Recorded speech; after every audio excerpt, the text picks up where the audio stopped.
So, we have talked about offer and all, right. So, let us look at this offer. Is this offer valid? Just a question to you. And if yes, why? If no, why not?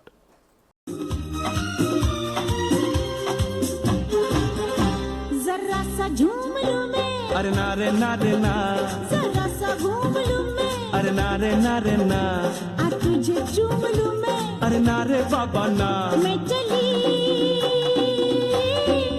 बन के आका रब्बा मेरे मैनू बचा.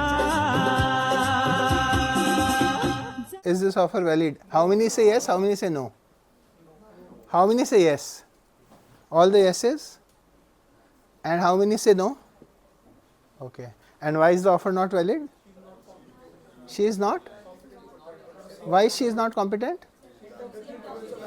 Alcohol. Okay, fine. Yeah, next one, let's see. And what's the legal point in this song?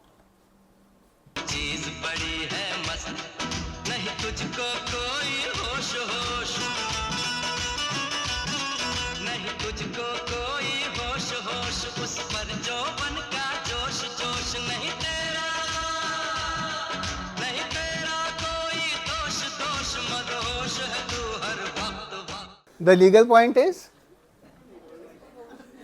क्या है? She is what clear na? She is intoxicated, right, and not competent to contract, right? Person of unsound mind. So in this case, she is a person of unsound mind, right? So yesterday we were doing misrepresentation, right? So misrepresentation is basically statement of fact made by one party to other, which being a term of contract induces the other party to enter into. So I misrepresent some facts before you, right? I tell you that this is a brand new table, right? It is actually not a brand new table, I just newly polished it, right? But when the intention, even this is not an example of misrepresentation, the reason is there has to be an innocent belief. For example, okay, the good example would be there are, let us say, 4 stands on the table, right? One of the stand is broken. I hire a carpenter, I tell him ki please repair the stand, and then I tell him that no, table works fine, all the 4 stands are working. The carpenter, I genuinely believed it to be true that the carpenter has repaired it, but in truth carpenter has not done so. ठीक है ना? So representation is made. So I genuinely believe that the carpenter has repaired. I genuinely believe that the carpenter has repaired, and then I sell it to him. But later I come to know that no, carpenter had not repaired it. But I told him before leaving that please repair because I have to sell it. So that is misrepresentation, that I have honestly believed it to be true, but was not aware of the fact that the carpenter did not repair it. And if I knew that no, it is, he has not repaired it, if I knew it and then I had told him, then it is not misrepresentation, it is a suppression of truth, which is fraud. Are you getting? So then it becomes a suppression of truth, which is fraud. So that is the difference between fraud and key difference. Baki you have to read on your own also, but let me just summarize a few. So the representation should be of facts material to the agreement, because he would not buy a table which is broken, right? He wants to buy a table which is working. The material means, you know the material facts, many of you are from accounting background or BBA, BCom background. Material is something that is very, very important for the purpose of agreement, right? So it can't be, so if I was told that the AC is working, sound system is working, everything is working fine, only then I can teach, right? And if it is not, then somebody has clearly misrepresented to me. Are you getting the difference? So the statement must be untrue or turned to be untrue, but was made with an honest belief. So in misrepresentation, as I said, the most important thing is we have to genuinely believe it to be true, because if we do not believe it to be true and if it is a willful misrepresentation, then that becomes fraud. So, but look at the last point, the person to whom the misrepresentation was made must have relied on that. Whatever has been said, the person must have relied on that fact. in order for it to construe as a misrepresentation. And finally, a party cannot complain of misrepresentation if he had the means of discovering the truth with ordinary diligence. If with ordinary diligence, not with taking some special precautions or special efforts, but in normal course he could have found out. If I tell you that right now it's 12, it's not 12:48. Let us say I genuinely believe मेरी घड़ी आधे घंटे पीछे है. So I tell you, no, right now it's 12:15. But that's true, I made a false statement. If you relied on my false statement and took some action, you didn't enter the class, you can kind of tell it to me here, आपने मेरे को 12:15 बोला, I didn't come to the class. It's 12:45. But if you could have found out the truth using in the normal course, either by checking your watch or by asking anyone, then you can't blame the misrepresentation on me. Are you getting that point? So, yeah. Can you take the example, shopkeeper sold many without checking the expiry date? If, yes. So, yes, so what's the question then? Is it a case of misrepresentation? Then it is misrepresentation, yes. But if a specific question was asked, in that point it is misrepresentation. If a specific question was asked that is it not expired, and if you still without checking give it, then there is a fraud, because you have to then check and give it. Yeah. Sir, in the case like if the shopkeeper doesn't know, maybe he thinks that it might be expired, but he still sells it without checking it. That is considered illegal thing, or like? See, that is recklessness. You are talking about recklessness. One example is coming up in the next couple of slides. We have lots of problems and solutions also. We have songs, but we have problems and solutions also. That's coming up actually. So then, because you will see examples of cannon being sold, horse being sold with a broken hoof, and so on. So that they are all coming up. So I am just deferring the discussion by only 5 to 10 minutes. Remind me when it comes, when the problem and solution slide comes, we will talk of recklessness, and then we will discuss. Yeah. So referring to the previous slide, what is willful misrepresentation? Where is it? Which point number? Oh, second point. So the problem is, when it is innocent, then it is misrepresentation. When it's willful, then it tantamounts to fraud. So that's the point. If it's innocent, then it's misrepresentation.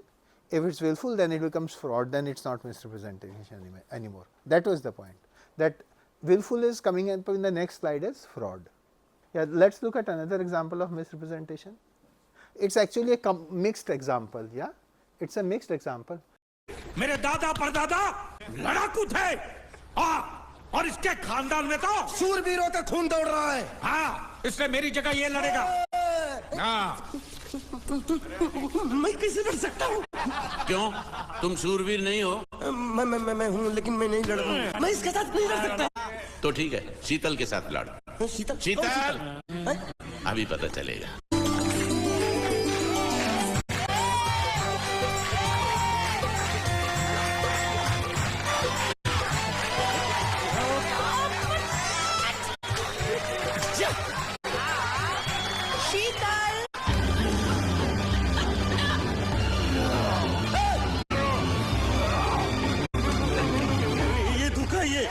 कैसे कैसे नाम देते हो? आदमी को औरत का नाम देते हो।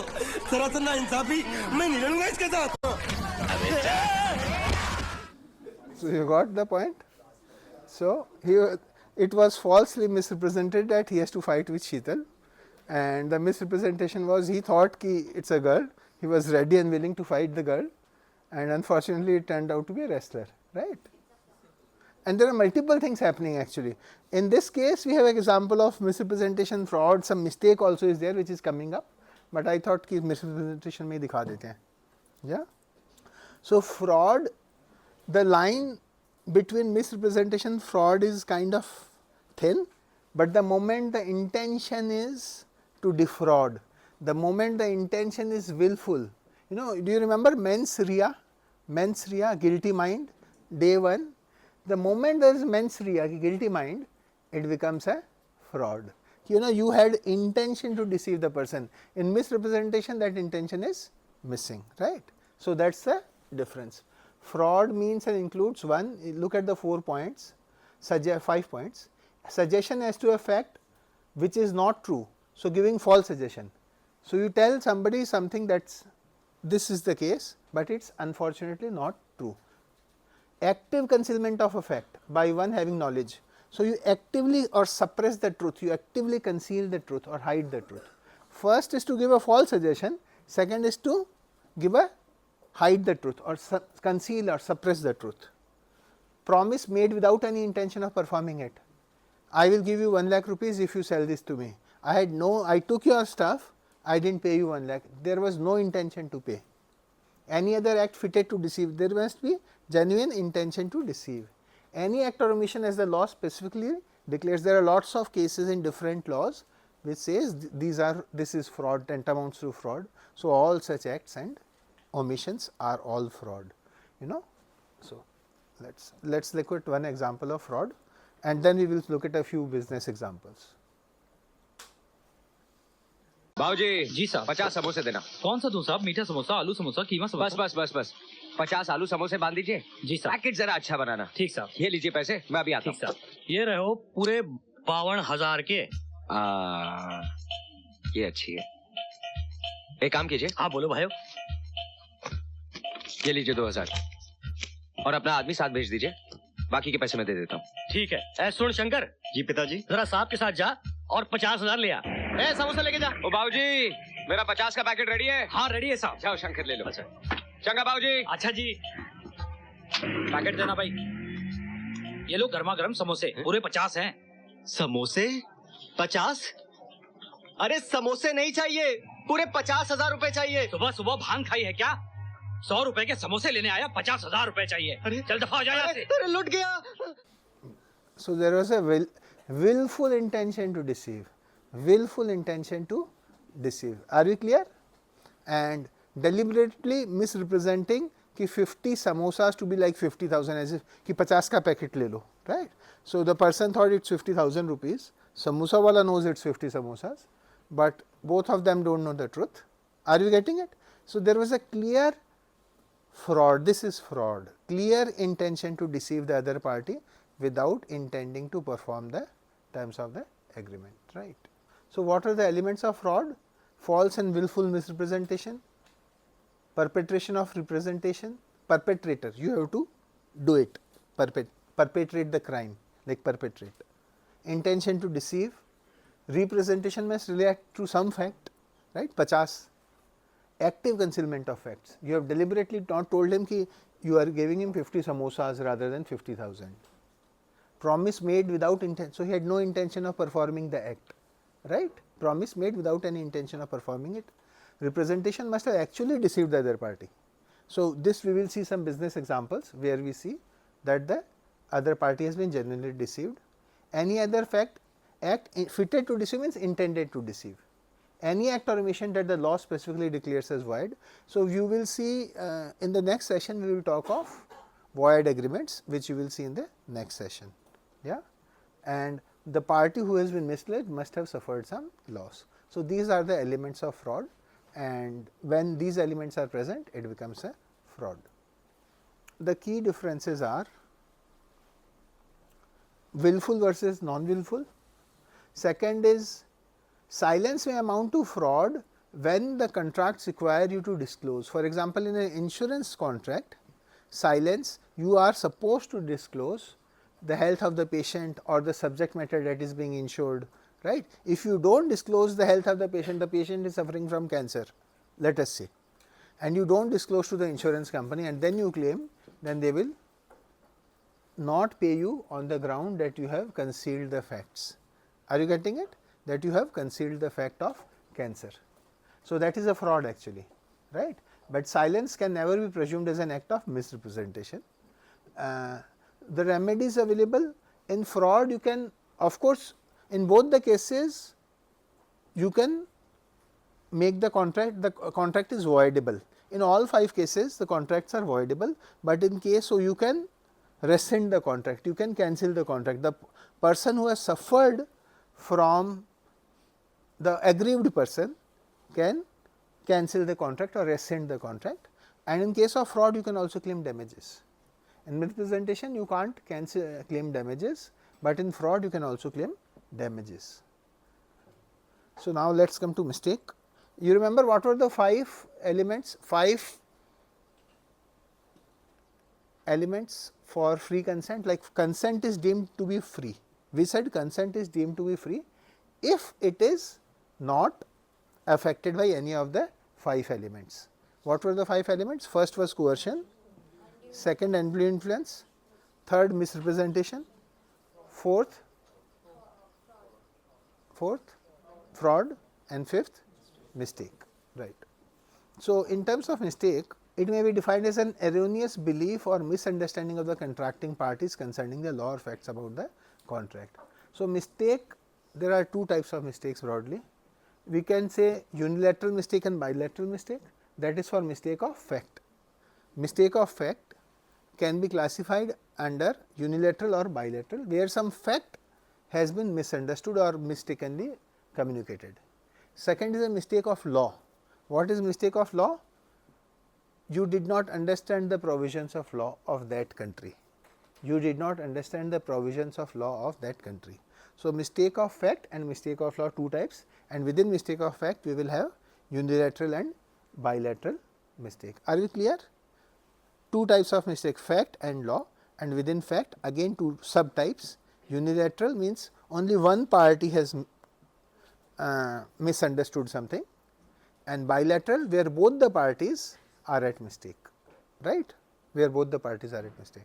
Are we clear on the classification? Mistake of fact versus mistake of law, and within mistake of fact we have unilateral versus bilateral. Yeah. So, let us look at one mistake. This is a mistake of fact.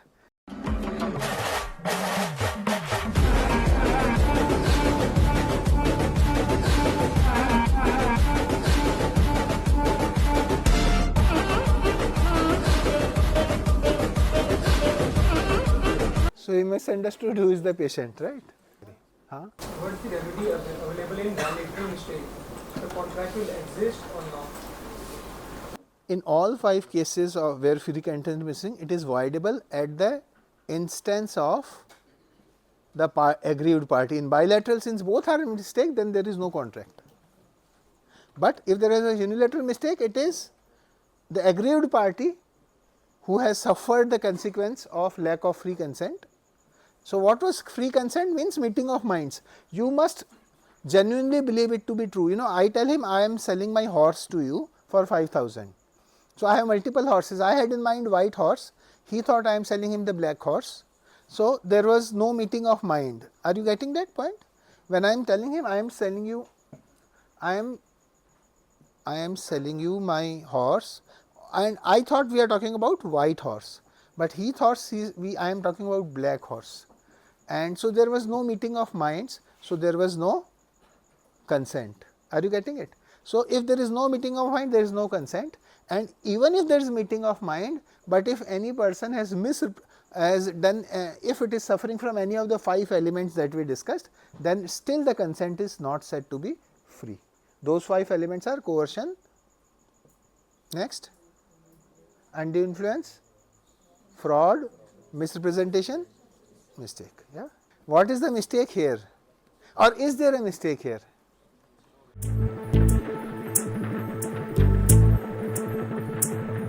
चल छैया छैया छैया छैया चल छैया छैया छैया छैया छैया छैया छैया छैया चल छैया छैया छैया छैया चल छैया छैया छैया छैया चल छैया छैया छैया छैया छैया छैया छैया छैया चल Chaiyya Chaiyya Chaiyya. Is there a mistake? And if no, then there is nothing, but if yes, what is the mistake? Yeah? Dancing on, yeah, that is correct actually. So, what kind of mistake is this? Mistake of law, right. So, it is a mistake of law. You are not supposed to dance on a moving train, right.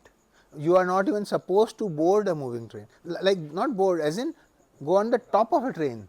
So, you meant that only na ki train ki chhat par kya kar rahe ho? Are you getting the point? You are not supposed to be on the top of the train. You can dance inside the train, there is nothing wrong about it, but we all understand, I think that is what you meant, right. So, dancing on top of the train being on top of the train itself is illegal, dancing on top of the train is far more riskier act, and there is a mistake of law. There is a mistake of law. So, in Indian law, if you read the law, you are not even supposed to be on the top of the train. Yeah, this is just a case of bilateral mistake. We can see it. So, hello hello hello hello hello Aman, मुझे कुछ सुनाई नहीं दे रहा है। मुझे सब सुनाई दे रहा है, तुम बोलो, मैं बोल रहा हूँ। हाय स्वीटहार्ट, मुझे तुम्हारी बहुत याद आ रही है। हेलो। अच्छा सुनो, कल सुबह मैं समर कैंप जा रही हूँ। कहाँ जा रही हो? Summer camp. फिर समर कैंप? मैंने तुमको एक बार मना किया ना कि तुम समर कैंप नहीं जा रही हो, तो नहीं जा रही हो। अच्छा सुनो, आई एम फीलिंग वेरी एक किस दो ना मुझे। मैं तुम्हारी माँ बोल रही हूँ। देखो, मुझे ऐसा मजाक बिल्कुल पसंद नहीं है। मेरी माँ को मरे हुए 10 साल हो चुके हैं। हे भगवान, ये सब मुझे जिंदा ही क्यों मार रहे हैं? No summer camp, no summer camp, no summer camp. Do you understand that? Aman, तुम चिल्ला क्यों रहे हो? अरे चिल्ला इसलिए रहा हूं क्योंकि मैंने तुम्हें एक बार मना किया ना समर कैंप के बारे में। अब सुन लो, अगर तुमने समर कैंप का नाम भी लिया ना, तो मैं घर आके तुमको थप्पड़ मारूंगा। अमन, तुम पागल हो गए हो। अंजलि, तुम्हारे पापा पागल हो गए। so it's a bilateral mistake. You have watched the movie, right? So it's a bilateral mistake. The phone call got swept, and they took each other's phone call, right? So it's a clear case of bilateral mistake. So this is a unilateral mistake. दो बच्चों से तुम्हारा क्या मतलब है? दो लड़के या दो लड़कियां या एक लड़का और एक लड़की। बड़ी चालाक हो तुम, पहले से सोच के रखा हुआ है? मैंने तो ये भी सोच लिया है कि उन बच्चों को क्या बनाऊंगी। क्या बनाओगे? लड़की बड़ी होकर डॉक्टर बनेगी। बहुत अच्छे, सच पूछो तो मैंने भी ऐसा ही सोचा था। अच्छा? और लड़का? क्रिकेट प्लेयर, जैसे सुनील गावस्कर। भाई वेरी गुड, अब तो वो हमारा नाम जरूर रोशन करेगा। लेकिन एक बात है आशा, ऐसा तो नहीं होगा कि बचपन में ही वो क्रिकेट के चक्कर में पढ़कर अपनी पढ़ाई लिखाई भूल जाए? ये मैं बर्दाश्त नहीं करूंगा। देखो भाई, पढ़ाई लिखाई के मामले में अगर उसने जरा भी लापरवाही की तो पिट जाएगा मुझसे। देखो विजय, यही तुम लोगों की गलत बात है। बच्चों को सिखाने के और भी तरीके होते हैं। ये क्या कि बस पिटाई कर दी? ठीक है भाई, तुम जानो और बच्चे जाने, बाद में मुझसे मत कहना। इसलिए कि लड़की तो ठीक है, लेकिन अगर लड़के ने जरा भी गड़बड़ की तो मैं 1 मिनट में उसको बोलूंगा कि आओ। शाबाश। Right? बहुत बड़ी गलती हो गई है, right? Yeah, so that now we can talk about your points, right? Somebody here was asking that, right? You are saying, so A sold a mare to B with the knowledge that mare had a cracked hoof, which A had filled up so as to prevent detection even after diligent examination. When you sell a mare, you can always tell the other party ki dekh lo before buying, right? The other person has some duty of checking, but in this case there was some crack in the hoof which A has filled up. So, in this case there is a case of suppression of truth. Are you getting the point? So, it is a case of fraud. They can B can claim damages from A. In addition to cancelling the contract, B can claim damages from A. Are we getting that point? So, A offers to sell a cannon to B. A knows that the cannon has a defect and puts a metal plug to conceal the defect. B accepts the cannon without examining it. Note it. B accepts the cannon without examining it. Cannon bursts before it is paid for. Is B liable to pay the price? So, without looking at the answer, how many think yes and how many think no? Yes. Is B liable? Yes. Are there no's also? So, B in this case, this is a case of Horsfall versus Thomas, and look at the explanation in the middle after Horsfall versus Thomas. It was held that if the plug which has been claimed to have been put to conceal the defect had never been there, the position would still have been the same, because वो तो वैसे भी check करने वाला नहीं था. Even if some plug has been put to conceal the defect, so the misrepresentation was, or the fraud in this was not a attempted fraud, because it did not affect the buyer in any manner, because the buyer never examined the cannon. Buyer never examined the cannon and it did not affect him in any manner. So, in this case it is said that B will have to pay the price, because so it has to be, if you remember one of this thing, that the intended misrepresentation, the buyer must have relied. एक minute वो ऊपर वाले sentence में चलो, और जहाँ पर था ना, must have actually, look at this point, point number 7, representation must have actually deceived the other party. The representation did not deceive the other party to that extent, because how does it matter if he is buying without examining, then it was, that is the point, that it did not deceive the other party. Won't actual concealment of facts? So, all the elements have to be present, all the elements have to be present, not, so if any one element is absent, then it is not that. And go to misrepresentation also. A party, look at E, the D and E, look at both D and E, person to whom the misrepresentation was made must have relied on, in the sense that it must have induced him to enter into the contract. And look at E, a person cannot complain of misrepresentation if he had the means of discovering the truth with ordinary diligence. So, एक बार तो देखते, if you had even bothered to check canon once and then you say, you know, I saw the canon, it was fitted and therefore I was misled, then you can. But if you have not even bothered to look at the canon and just bought it on blind faith, then the problem may lie with you. So, you know, just open your eyes while doing business transactions. So, in the third case, A offers to buy B's property at 85,000 and the letter wires A that he would be willing to sell the property at 95,000.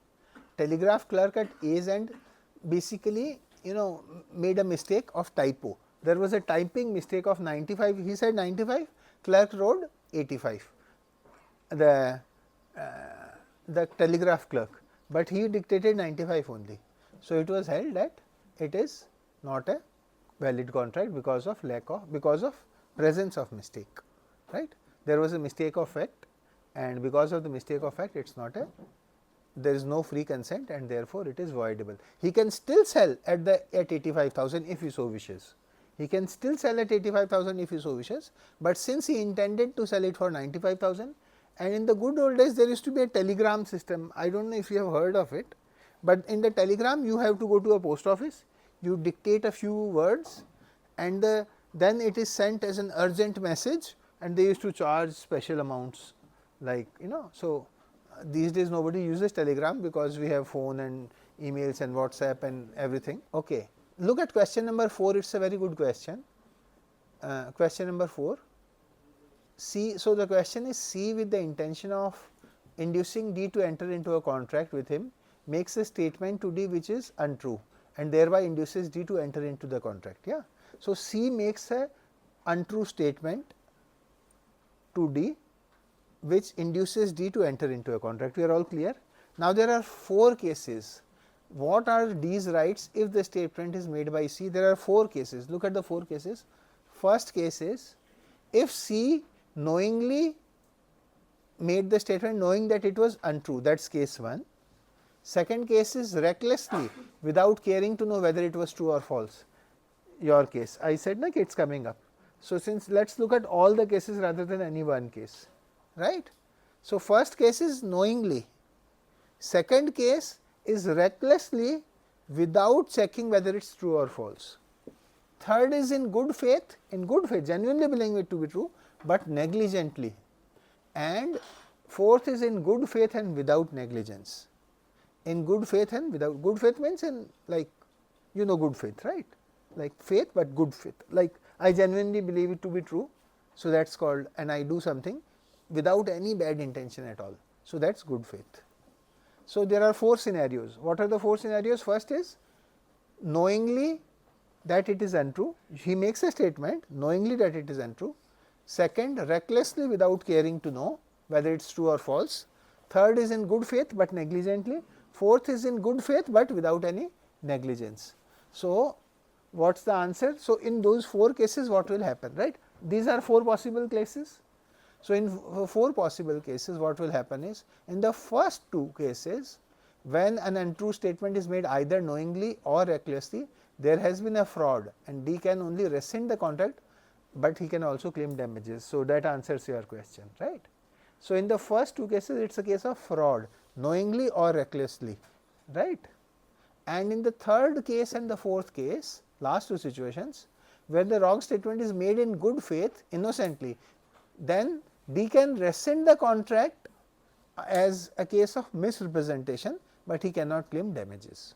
So, you see the difference between fraud and misrepresentation. Are you all clear? So, this is the major difference between fraud and misrepresentation. So, in question number 5, A says my land or building is free from encumbrances, which are like hindrances. When you take a loan, for example, from bank, they will take the original papers from you. So, you have seen taxis hypothecated to Bank of Baroda, hypothecated to State Bank of India. So, you are not the owner is the bank. So, these are encumbrances or hindrances on the property. So, A informs B that A's estate is free from encumbrances, B buys the estate, but estate is subject to a mortgage. Is it a void contract or a voidable contract? Voidable at whose option? At the option of the aggrieved person, right? But if the property already belongs to someone else, No, he has sold, so it is voidable. So, if he says ki theek hai, let us say for example, you have misrepresented that there was no bank loan and you have sold it, right? Now, of course, you will argue ki jab bank loan tha, so where are the original papers must be with the bank? But let us say because of some reasons your papers were with you, let us say. So, now the question is who will repay the bank loan? So, he can always say ki theek hai, I want, it is voidable, because in spite of the misrepresentation, if I am still interested in buying, in spite of the misrepresentation, if I am still interested in buying the property has special value for me. What was that movie? Diwar? Diwar. I think Diwar. So, have you seen that movie Diwar, where Amitabh Bachchan is negotiating with someone and the person, he sells the building to Amitabh Bachchan at what? 8 lakh rupees. No, 10 lakh rupees, right? And then he says कि आपको negotiate करना नहीं आता, आपने मेरे को बिना ही मतलब कुछ लाख एक्स्ट्रा दे दिए हैं. And he says Amitabh Bachchan कि अगर आपने मेरे को 7-8 लाख भी मांगे होते, sorry for speaking Hindi, even if you had asked for 8 lakh, I would have sold it for 8 lakhs only. There was no need for you to pay me 10 lakh rupees. And then Amitabh Bachchan said, do you remember that movie? कि साहब, you don't know how to negotiate. If you had asked 25 lakhs for this building, then I would have paid you 25 lakhs. And why? Because my mother was a laborer when she made this building, and today I will present this building to her. Do you remember which movie was that? Diwar. Diwar tha. It was Diwar, I remember. So, are you getting it? So, in spite of the fraud or misrepresentation, if I have some emotional investment in the property or asset, then I am willing to pay more, right? So, बोला ठीक है, आपने 10,000 रुपए की चोरी की, I don't care, but I still want this property. So, that's the point. You got? Does it answer your question? Yeah. Let's next. This is an example of mistake. अच्छा, मुझे एक बात बताओ, अब तुम यहाँ पे आ गई हो, तो रॉकी अपने आप को अकेला महसूस करता होगा ना? नहीं, क्योंकि अभी रॉकी मम्मी के साथ सोता है. और तुम्हें कोई एतराज नहीं है? मुझे क्यों होगा? ओह, बहुत ही मॉडर्न फैमिली है. इसमें मॉडर्न फैमिली की क्या बात है? कभी-कभी तो हम तीनों एक साथ सोते हैं. हैं? हाँ. लेकिन रॉकी, तुम दोनों में से ज्यादा किसको प्यार करता है? अब वो कैसे बोल सकता है? वो कुत्ता है ना? कुत्ता है? हाँ, रॉकी मेरा कुत्ता है. लेकिन तुम क्या सोच रहे थे? नहीं, मैं सोच रहा था कि नहीं, क्योंकि तुम बोल रही थी ना आई लव यू. तो मैं सोचा तुम्हारा बॉयफ्रेंड कुछ होगा. क्या? अरे बट आई मीन, निकल जाओ यहाँ से. अरे लेकिन ये घर मेरा है. Mistake of fact, right? Unilateral mistake. How many mistakes did you notice in the movie, in this clip? Yeah. What was the second one? First one is obvious. What was the second one? Right? So, yesterday somebody was talking of what constitutes unlawful object and unlawful consideration. Do you remember? Right? Yeah. So, a consideration or object of a contract is unlawful if it is one forbidden by law, if it is of such a nature that if permitted it would defeat the provisions of any law, if it is fraudulent, if it involves or implies injury to the person, some person or property, if the court regards it as immoral or opposed to public policy, and if the court regards it as opposed to public policy, right. ठीक है. So these are the 5 or 6 cases. We will see examples. We will see examples of this. Again, problems and solutions are coming, where we will see examples of what is unlawful object, what is unlawful consideration, and so on. So we are seeing business examples of these. So we have just seen that, and what's the doctrine of public policy? So we will now see lots of business examples also. So what is the doctrine of public policy? According to section 23, the consideration or object of an agreement is lawful unless it is, look at the points, forbidden by law, or if such a nature that if permitted it would defeat the provisions of any law, or is fraudulent, or involves or implies injury to the person or property of another. We have already seen this in the previous slide. Do you remember that? This is exactly the same thing, or opposed to public policy, or the court regards this as immoral or opposed to public policy. So these are the 6 cases that we have seen, and that is the doctrine of public policy also. That is the section 23 of Contract Act. So in each of these cases, the consideration or object of an agreement is said to be unlawful, and agreement of which the object or consideration is unlawful is void. Are we getting it?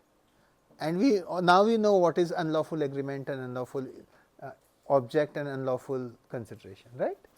So just read it, and then we will see examples of almost all of these in the next couple of slides. So let us do that. So what are the various agreements which have been declared to be against public policy by the courts? One is trading with an enemy. Second is agreements interfering with administration of justice. Again, it can be 2 types: agreements stifling the prosecution. What is prosecution? So if he has murdered someone, if he has murdered someone, and if he is trying to intimidate the public prosecutor or the witnesses, right, he is, or he has hired some people, then that object, that agreement, he has hired some gundas, let us say, let us say. So then it is against public policy because it is stifling the prosecution. He has hired gundas ki jaake jo the 2 people who have seen me commit the murder, go and threaten them, right. So that is not possible. We will discuss maintenance and champerty in one of the coming slides. So again, maintenance and champerty is basically ki theek hai, trying to do something to influence justice. We will see it in the next slides. Agreement to vary period of limitation. Who are you to decide the law? Are you getting it? If court says the period of limitation is 3 years or 6 years or 9 years or 12 years is the max, then who are you to decide the period of limitation? So if you are making an agreement that the limitation period should not be 3 years but 4 years or 5 years, you are not allowed to do so, right. If courts have said 3 years, then it is 3 years. Agreement, traffic in public offices.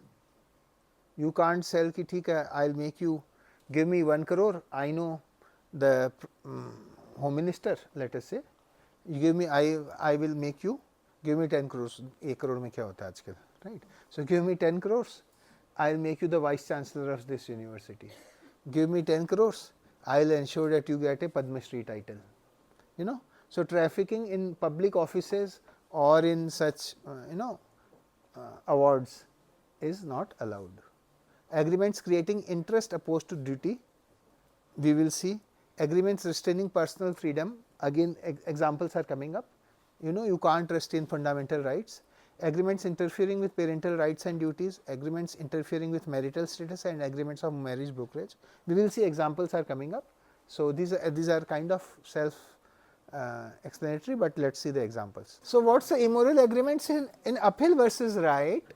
Plaintiff sued to recover the rent of a flat which he had given to be used for prostitution was held to be void, being immoral, right. Consideration, the agreement is immoral, the agreement is unlawful, object is illegal, and the consideration is also, everything here is illegal, right. So it is void. Similarly, in Nagaratnama versus Ramayya, agreement for illicit cohabitation for past services was held to be void, immoral and opposed to public policy. Are you getting it? What are so this is just a definition of agreement.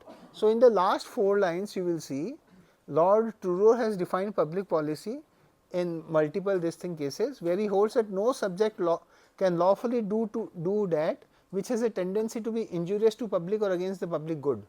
And in the last 3 lines of this you will see Supreme Court has held in Central Inland Water Transport Corporation versus Brojo Nath Ganguly that new heads of public policy can be evolved in the light of fundamental rights and directive principles of state policy. So, the moment you violate anyone's personal freedom, any right that was given by the constitution, it is an agreement in opposed to public policy. So, it is a very open field. ऐसा नहीं है कि just because only these 10, something new comes up, you do that, it is opposed to public policy. You got it? Na? So, let us look at maintenance and champerty I had said.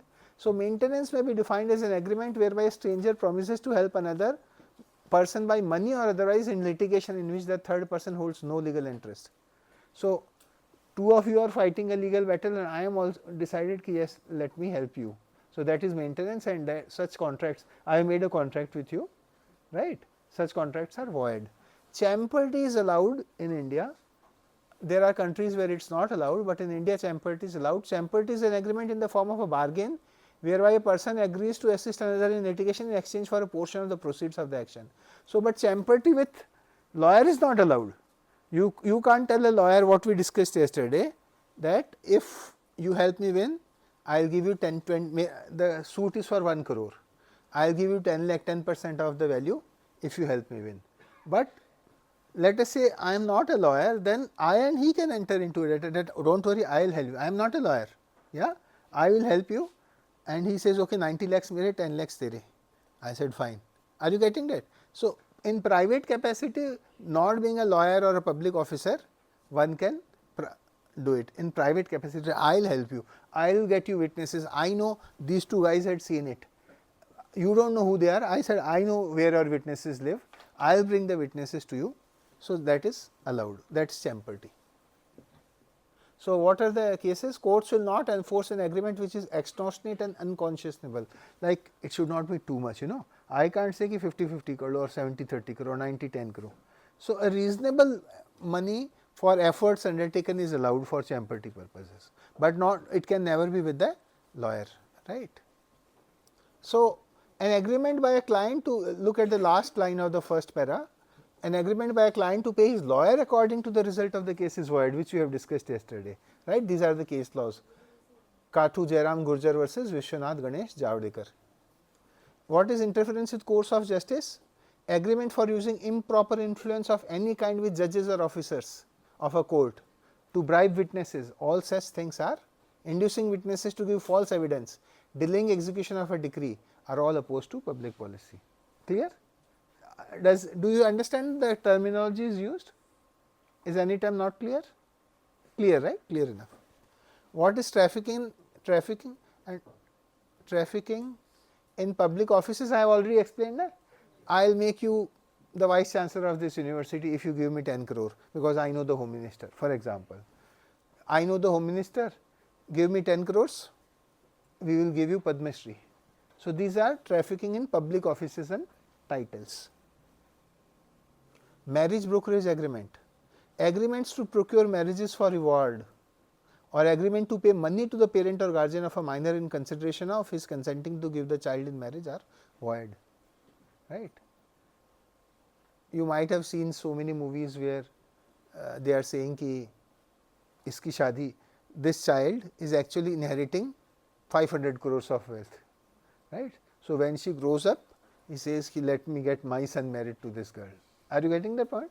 Because, right, that is the point. So, such marriage brokerage agreements are against public policy. Agreements restraining personal liberty, point number 7. Point number 7, A borrowed money from B, a money lender, and agreed not to change his address or employment or part with money without written consent of the money lender. Why is it opposed to public policy? Why is it opposed to public policy? What was the fundamental right? Your right to practice any trade or profession. You have right to move anywhere in India. You have right to move anywhere in India. You have right to practice any trade or profession. These are fundamental rights granted by the Constitution of India. Who is this person to restrain you from exercising your fundamental rights? Who is this money lender to stop you from exercising your fundamental rights? And that is the reason it is opposed to public policy and void. I have a doubt in the trafficking part. In that, it is mentioned that benefit. So in case like if someone has broken the law and the police picks him up and puts him in jail, can he give and he bribes the police officer that I will That's corruption and bribery. That's not public. See, hold on. Read the two sentences. Let's read the two sentences and let's then segregate what I am saying and what you are saying. The two sentences are point number 5. These agreements include sale of public office, procurement of appointment, procurement of title for reward, agreement to influence public officers by promising illegal gratification, etc. I will make you vice chancellor of the university. I will get you Padma Shri. I will get you a job in government. These are what we are talking about. What you are saying is plain bribing, that you were caught by policeman, he could have put you behind bars, you gave him 10,000, 50,000 rupees, he let you off. So, that is nothing under Indian Contract Act. You know, if you say there was a contract, that such contract with illegal object or illegal consideration are void already, we have seen in the previous slide, right. So, that is what you are talking about. So, it is not a contract, as it is Contract Act is not really applicable, but if you say no, there was a contract, verbal contract is also there. So, if you say no, that the contract was he will release me, I will give him 50,000 rupees. So, then it is as it is against the doctrine of public policy and it is suffering from illegal object and illegal consideration. So, yeah, we are talking of marriage and cohabitation and all. So, A's son has forced B's name to a promissory note. B, under threat of prosecuting A's son, obtains a bond from A for the amount of the forced note. Can A rescind the contract? So, what is he saying? A's son has forced B's name to promissory note. So, that is forgery. That is a clear case of fraud. Forgery is clear case of fraud, right? False signature on a promissory note. B, under threat of prosecuting A's son, obtains bond from A for the amount of the forged note. Can A rescind? Yes, A can rescind, because as it is B, okay, A's son has already committed a crime, it is a criminal act, right. But B is also using coercion, this is coercion, right. B is also using coercion to say ki if you do not, then I am prosecuting your son. Are you getting the point? B is himself using coercion. So, A's agreement with B is suffering from coercion, there was no free consent, it is also opposed to public policy, right, and therefore illegal. But B can still sue A's son for forgery. Agreement between B and A is opposed to public policy, but what A's son did, B can still sue A's son for that, right. But in real life people do this, na? We know it, कि ठीक है यार मेरे बेटे ने गड़बड़ कर दिया, but I will still let me compensate you for the damages, but please do not spoil the career of my son.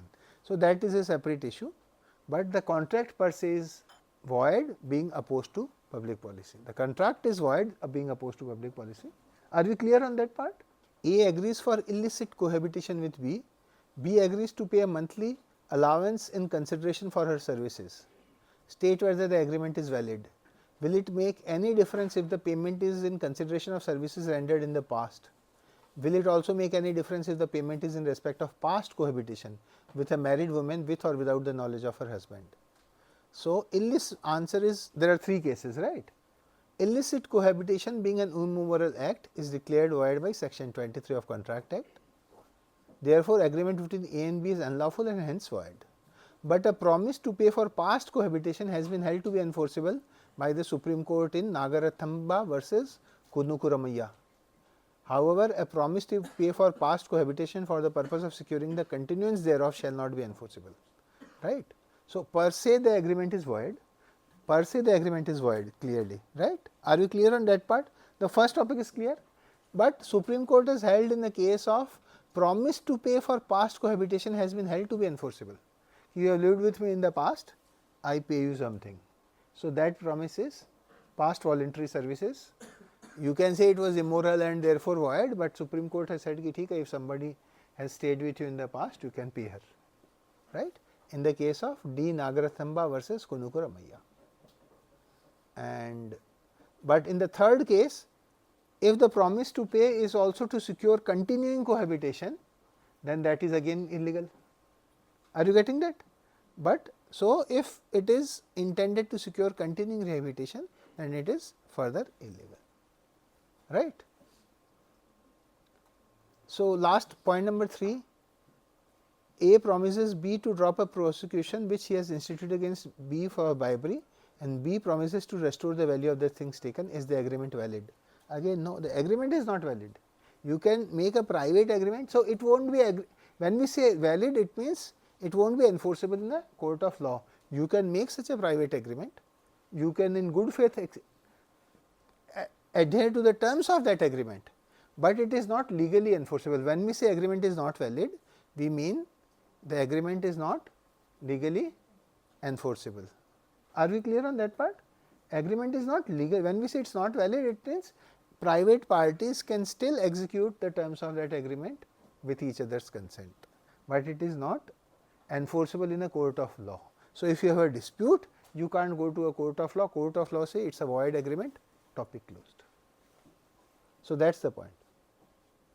So, last two, A gives a loan to B, a married woman, to enable her to obtain divorce from her husband. B agreed to marry A after divorce. Can A recover the money? Are you getting? Do you remember that I said we will see cases of last 3 or 4 when it was saying parental interference, marriage related interference, agreements opposed to marriage. Do you remember the last 3 points? Agreements sustaining freedom, agreements interfering with parental rights, agreement interfering with marital status, agreement of marriage brokerage. We have seen marriage brokerage example already. This is point number 8. The example that you are seeing right now is point number 8, because I said we will see it later in the next few slides. Agreement interfering with marital status. So, he says A gives a loan to B to enable her to divorce, and then he says then you marry me. Yeah. So, he is saying I am helping you divorce your husband, then you marry me. So, this can, and if she does not marry you at that time, can you recover the money? You can't recover the money. The object of the agreement is opposed to public policy or interfering with the marital status of a person. The DTC service regulations authorize the authority to terminate the services of permanent employees by issuing a notice without assigning reasons. Is this regulation valid? Yeah, no. One of the principles of natural justice, one of the principles, it is not written here, but the answer is, you can take this as a note. One of the principles of natural justice is any decision or any judicial decision has to be backed with reasoning. One of the principles of natural justice is, for any decision you have to give reasons why you did that. For any decision you have to give reasons, right? And a decision cannot be based on next, we will show it next time, right? So, the principle of natural justice is, for any decision there has to be logical reasons why how the decision was reached and why this decision has been arrived at, and because some people are suffering as a result of your decision. So, it should be logical. So, what are various types of void agreements we will see under void agreements. So, according to section 2G of Indian Contract Act, an agreement which is not enforceable by law is void. Such an agreement is void ab initio and it does not give rise to any legal consequence. It has no legal existence in the eyes of law. So, we already know section 11, look at section, the first bullet point, agreement made by incompetent parties, they are void. Second is agreement made under bilateral mistake of fact, because someone was asking that, who was asking about bilateral mistake? So, that is void, right. Unilateral may it is voidable at the instance of the aggrieved party, but bilateral may, if no, why is it void in the case of bilateral? Because there was no meeting of minds. What is it called? Meeting of minds, and since there was no meeting of minds, it is void. Agreement, the consideration or object of which is unlawful, which we have already seen. Agreements made without consideration. So, we also know that no consideration, no contract. Therefore, agreements made without consideration are void, except for those 8-9 exceptions that we saw to no consideration, no contract, right. So, these are what we have already covered. So, under this chapter we will do 2 types of things. One, the ones that, please remember, this is very, very important. This is something that we have already covered. What you are seeing on this slide, we have already covered. Then there are other types of void agreements which are coming up in the next slide. and these are agreements in restraint of marriage. तुम उससे शादी नहीं कर सकती. Agreement in restraint of trade. There are exceptions also, but I am doing this business, तुम यहाँ ये business नहीं कर सकते. Agreement in restraint of legal proceedings. Agreement void for uncertainty. Wagers. Contingent on impossible events. Marriage brokerage contracts and agreement to do impossible acts are all expressly declared void. Hi, this is Dr. P. Sanjay, and I am a professor at Indian Institute of Management, IIM in Sirmaur. If you like my videos, please feel free to subscribe to my YouTube channel. Thank you.